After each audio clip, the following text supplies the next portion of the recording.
You've been tried to be wooed to West Coast several times, and you're like, no, I'm staying here. Why? We love it here. Well, as you said, it's a great sports town. It's also really a burgeoning town for technology entrepreneurship. It's amazing to watch over the last few years how many more companies are starting here and how many more companies are staying here. What about the talent pool? Because, of course, you've got MIT and Harvard, but are you also internationally driven? Is there worried about immigration, that sort of thing? You know, I think there's an incredible talent pool here. Anything that will keep that thriving and doing well is great for us, and anything that makes that less so, you know, obviously wouldn't be. But I'm not worried about that in Boston. I mean, there's such, you mentioned MIT and Harvard and all the great schools here.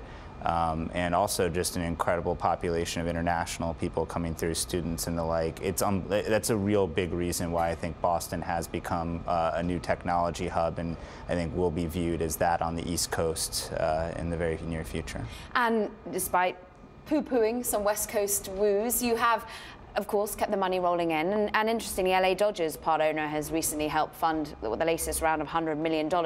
Where does that money go for DraftKings? So a lot of that is going to be spent improving and expanding our product both domestically and internationally. We're also going to increase our marketing. We kind of laid low a little bit last year, so we're not going to go up anywhere near like where we were at in 2015, but we think there's some room to grow the marketing budget. So those will be the two primary areas. And on the product side, we're really focused on improving the game offering socially and also for the more casual user by making the games a little bit easier to play and also making it easier to find and play with your friends. Let's talk about the international expansion first of all, because of course it's just a month or so that we were in beta in Germany. Now it's going live. How is that going, and where else in the EU might you be able to jump off into, because you've got this license from Malta? So Germany has been live along with Malta for a little over a month. And UK has been live for a little over a year, so really early to say, but we like what we see so far with Germany and Malta, and the UK is doing tremendously well. After a year, we're very, very pleased with the results. It's growing much faster than the US was at this point in time, and we've invested very little in there. We're still working on improving the product, adding payment methods, localizing it, so really I think we're in a position very soon to accelerate investment there, and I expect it to grow. As far as where we're going next, one nice thing about the Maltese license, it will allow us to expand into a lot of other countries in the EU. We're also looking at Australia as a point that we'd like to expand into, and we're just starting to look at Asia and Latin America, but too early to kind of say what we'll be doing there. And of course, all of this continues, money coming in, investment continuing, expansion, while the ongoing discussions continue with FanDuel. You, of course, agreed to be combining your forces. You're going to be frenemies, not haters anymore. How is that going? Because there's a regulatory process, and it's with the FTC in the US. So far, it's been going great. We've been having regular integration strategy meetings. We've also been getting the team introduced to each other and used to working together. And I've been incredibly surprised in a very positive way at how well the team is gelled.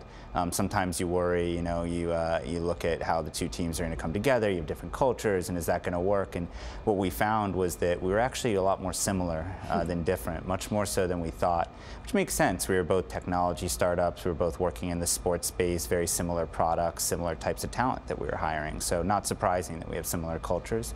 Overall, though, I've been really happy with how it's been going, and I think we're going to be able to put an incredible consumer value proposition out there in the coming years. Any updates as to what the executive team is going to look like, or what the name is going to be? We will have some announcements soon. We are still working on all of that. Don't worry, we'll make sure we come to you. And what, therefore, about, as you continue to evolve your products, you're working together, I'm sure the technology you can help develop, is it machine learning? Is it targeting me that much more? You say you want to make it simpler and easier and more enjoyable to share and use. What is the underlying technology driving all of that? Well, it depends on what you're doing, but for the social part, I think what we want to create is a social graph, very similar to what you see in traditional social media, and we can leverage partners like Facebook, like Twitter to do that. It allows us to much more quickly build that, but ultimately we want to understand who's interested in playing with each other, what types of sports they enjoy, who wants to maybe play basketball with this person, but football with that person, and hockey and baseball with this other, and just be able to make that whole experience easier, surface things for people, understand what they want to do and anticipate that and make it so that they can do it more easily. And then there's also a gameplay component too, making it so that the actual features themselves are more conducive to playing with your friends and casual users. For example, the ability to better communicate with each other, the ability to track how each other are doing in other games that you're playing that you might be interested in following, and other types of features like that. Whet the competitive appetite. What about when you talk about partnerships with Facebook and Twitter? There has been the concern that, of course, you're banned in college sports. There's this concern perhaps about ages. How do you make sure that you're fit for purpose when you come to a social media behemoth such as Facebook and the like? Well, I mean, they certainly have their own minimum ages too. So most of the people using them are adults, and they have the ability to tell who we're targeting to, who we're speaking to. So whether it's people that may not be of the right age or in geographies that we don't currently service, we can very easily target.